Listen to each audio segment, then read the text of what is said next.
Hello, welcome back.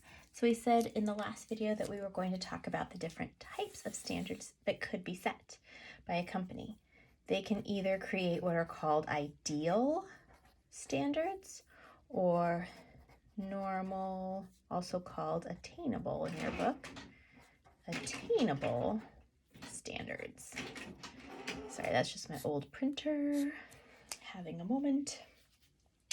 All right, so ideal standards, those are standard costs that we compute in an ideal situation. Okay, so these are standards calculated, assuming ideal or perfect, assuming perfect conditions.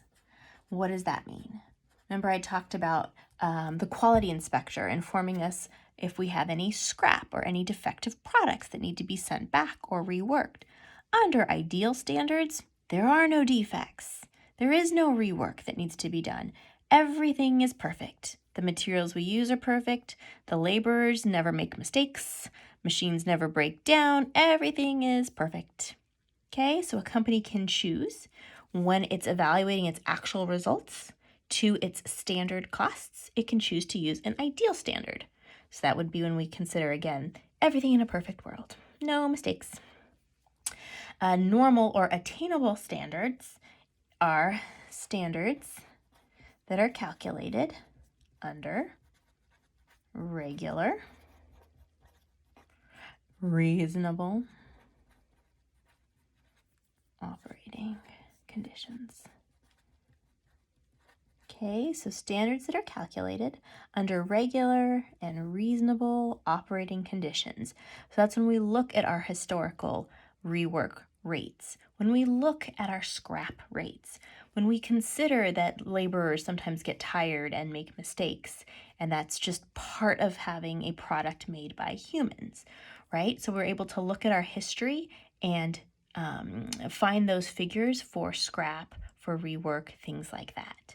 So it's up to the company which standard they want to use when they're measuring against their actual results. Do they want to measure it against ideal standards, or do they want to measure those actual results against normal, attainable standards?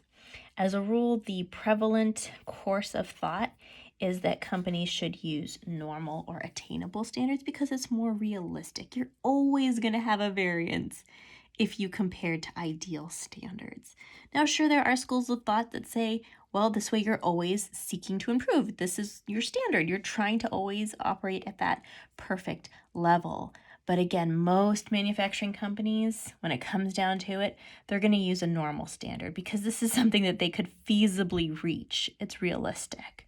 This also has the added deficit of affecting employee morale, right? Especially if people are evaluated based on variance, whether it's favorable or unfavorable, maybe bonuses, things like that. If you're holding them to something that only exists in a perfect world, they're never going to be able to reach it. They're going to be demotivated, and that's going to show up in their work and in their quality. So for that reason, in this chapter, we'll be using normal, attainable standards. Okay?